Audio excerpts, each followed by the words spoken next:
ఇసుకొచ్చేసింది బిడ్డకి. అర్థమైనా? నాన్న లేడు ఈ అబ్బాయికి సాయం చేస్తానికి. ఆర్థిక ఇబ్బంది రూపాయి లేదు, కంపెనీలో పనిచేస్తున్నాడు, ఎవడో మోసం చేసి ఈయన మీద డబ్బులు వేసిపోయినాడు, ఈయన కడుతుండే ఆయన అప్పు. వస్తాయి డబ్బులు, కానీ ఇంటికి వస్తలేవు, అన్ని అప్పు కడుతున్నాడు, ఎవడో చేసిన దానికి మోసం చేస్తున్నాడు. బండి బాగా చేయించుకోవడానికి, తర్వాత కొత్త బండి కొనుక్కోవడానికి లేని పరిస్థితి, ఇంట్లో మాట మాట గొడవ చేసింది. ఈ గొడవ దానికి కారణం ఏంటి? 2 వారాల నుంచి జరిగింది కదా గొడవ.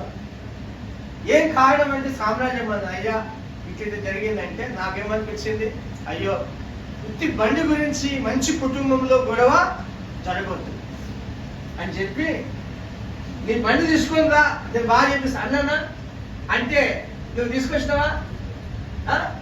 ఒప్పుకోలేదు, ఫస్ట్ ఒప్పుకోలేదు. తర్వాత బట్లాడితే ఆటో తీసుకొని వచ్చి తీసుకుపోతానికి అప్పుడు ఒప్పుకున్నాను. అప్పుడు తీసుకొని పోయి బాగా చేపిస్తామా లేదా? బాగా చేపిస్తాం. దానికి ఎంత అయింది ఏంటి నీకు తెలుసా? అసలు ₹1 తెలియదు.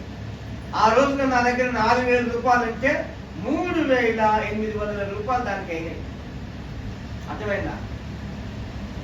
ఇతడు నా బిడ్డ అనుకోని దేవునికి ఇది దేవుని సేవ అని ఒక బిడ్డకి నెమ్మది కలగాలని చెప్పి ఖర్చు పెట్టి చేపించిన. మళ్ళీ ఇస్తున్నానని అనుకోలే, ఇవ్వాలని కూడా నేను కోరుకోలే, ఈ అని కూడా అడగలేదు. ఫస్ట్ నేను చేసేటప్పుడే ఎక్స్పెక్ట్ చేయలేదు. అంటే ఎక్స్పెక్ట్ అంటే మళ్ళీ తిరిగి వాళ్ళ దగ్గర నేను తీసుకోవాలని అనుకోకుండా ప్రేమతోని చేయాలనుకున్నా, చేసిన అంతే. గొడవ మరిగిపోయిందా? పని జరిగిందా?